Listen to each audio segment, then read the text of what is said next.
Did you catch Question Time last night? I don't watch live TV, I've only seen the clips, but the clips were fantastic because it actually showed a migrant who came on a dinghy telling us how leaving the ECHR would affect the Northern Ireland Peace Treaty. It doesn't affect the Northern Ireland Peace Treaty at all, and if you don't believe me, use AI. It'll explain it in great detail how you do not have to be a member of the ECHR for the Peace Treaty in Northern Ireland to be intact. But the audacity of the BBC to have a migrant sat there who's coming here illegally, reading from a cue card, the wording on the cue card he can hardly read because it's not his own wording, is it? Apparently he's got an earpiece in, according to Darren Grimes on his Twitter page, he's got an earpiece in. Well, earpieces are only used when usually producers are talking to the host so that they can prompt them. But he's got an earpiece in, he's reading from a cue card and teaching Britain about the Northern Ireland Peace Treaty. Half of Britain don't even understand the Northern Ireland Peace Treaty and half of Ireland don't. So I'm sure this migrant who's come on a dinghy, and another reason he gave that he can't go back even if his homeland is safe again, is because his 4-month-old child is learning English and doesn't speak any Farsi. I don't think 4-month-olds speak much at all, do they? It's more gaga, gaggy, gaga. That's what I've heard from 4-month-old children. I mean, I did speak early, but I've never stopped talking since, have I? Unusual. This is just the BBC. It's absolute pits. Anyway, this morning I've put a short clip on saying that 45 people have messaged me to say they'd cancel the TV licence. Guess what? That figure's up to 155 now, and that's just in my corner of the universe. So clearly people are well brassed off with the BBC. They had a go at Nigel Farage. They couldn't wait to report on Nigel Farage supposedly being anti-Semitic when, sorry, I thought my dog was going to bark, when he was a schoolboy allegedly using anti-Semitic talk.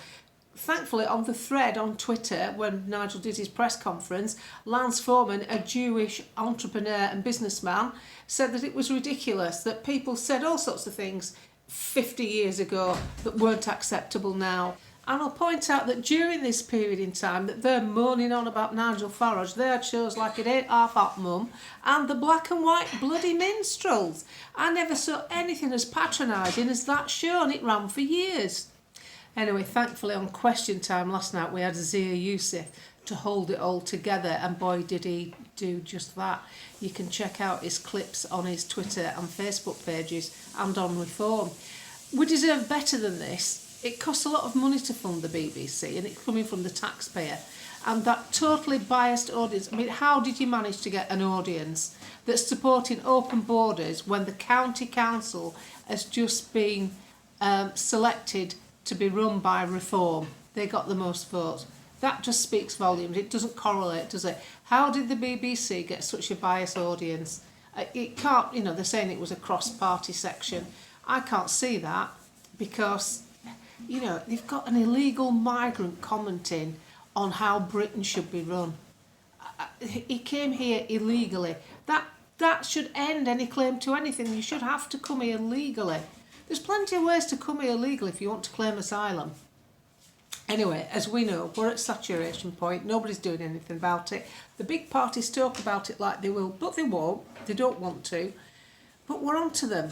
And that's why they're tanking support. So the correlates that they're tanking support and they're having to cancel elections because they know they're going to lose. And now Labour and Tory are actually visibly working together to get this done, making excuses about boundary changes. It's nothing to do with boundary changes. I think it's knowing that you're going to lose your seat, because we've literally had enough of it. We're being gaslit by our own government and our own media, and that has got to change, and we can change it by pushing back. Cancelling TV licences, getting on threads, talking to people. You talk to people away from social media. I don't know. Tell me, if you have, put it on the thread. Have you come across anybody that's actually said the government's doing a good job? Because 4 out of 5 businesses are saying that the budget was disastrous for them, on top of all the other things like tax rises and minimum wage and everything else. Energy for firms is ridiculous. That's why businesses won't set up in this country. And looking at an article in Guido Fawkes about 4 in 5 business leaders said the budget was bad for business. And who's to say that the 1 in 5 that said it was okay or good, how many of them are experienced the benefits of government contracts? I wonder.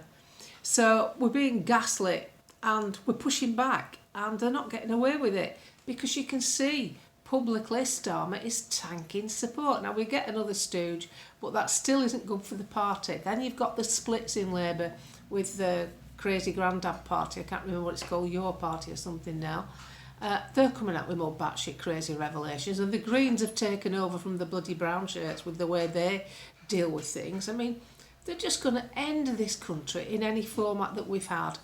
And the trouble is with these parasitic politicians, they're transient. These are nobody. I mean, who is this guy?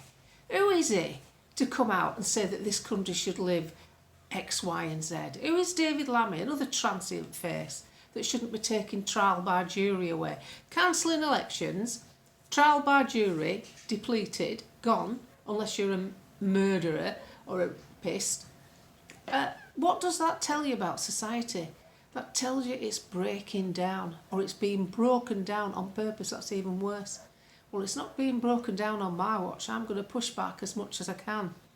And unfortunately, we're in this until we get a change of government. And I'm determined to do my best until we do.